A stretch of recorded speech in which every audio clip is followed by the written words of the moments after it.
Exercise 1.5 sum number 4. If f of x is equal to x squared minus 1, g of x equal to x minus 2, find a. So என்ன கண்டுபிடிக்கணும் அப்படின்னா ஏ தான் வந்து கண்டுபிடிக்க போகிறோம். ஒரே ஒரு கண்டிஷன் கொடுத்துருக்காங்க. என்ன கொடுத்துருக்காங்க அப்படின்னா g dot F of A equal to 1ன்னு கொடுத்துட்டாங்க. இதை யூஸ் பண்ணி தான் நான் என்ன கண்டுபிடிக்க போகிறேன் அப்படின்னா ஏ வந்து கண்டுபிடிக்க போகிறேன். ஸோ ஃபஸ்ட்டு வந்து எனக்கு இங்கே எஃப் ஆஃப் எக்ஸ் இருக்குது. ஆனால் கிவனில் என்ன இருக்குது அப்படின்னா எஃப் ஆஃப் ஏன்னு ஒன்று இருக்குது. அப்போ இங்கே எக்ஸுனா இங்கே எக்ஸ். அப்போ நான் ஏ போட்டால் என்ன வருதுன்றதை முதல்ல நான் கண்டுபிடிக்க போகிறேன்.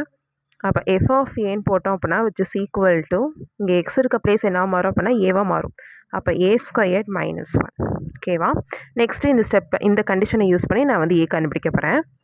G dot F of A which is equal to 1ன்னு அவங்களே கொடுத்துட்டாங்க. ஓகேவா?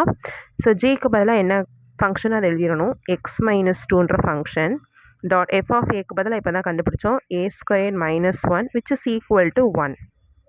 நெக்ஸ்ட்டு இந்த இருக்க எக்ஸுக்கு பதிலாக இந்த செகண்டில் இருக்க டேர்மை என்ன பண்ண போகிறோம்னா ரீப்ளேஸ் பண்ண போகிறோம்.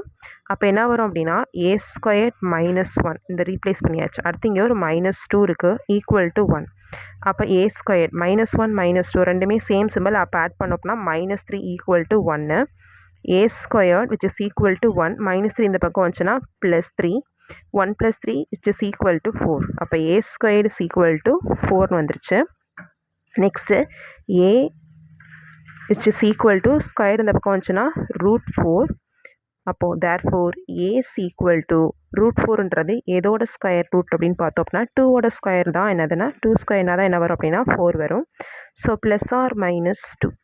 அப்போது therefore ஏன்றது மைனஸ் 2ஆகவும் இருக்கலாம் ஆர் எல்ஸ் ப்ளஸ் 2ஆகவும் இருக்கலாம்.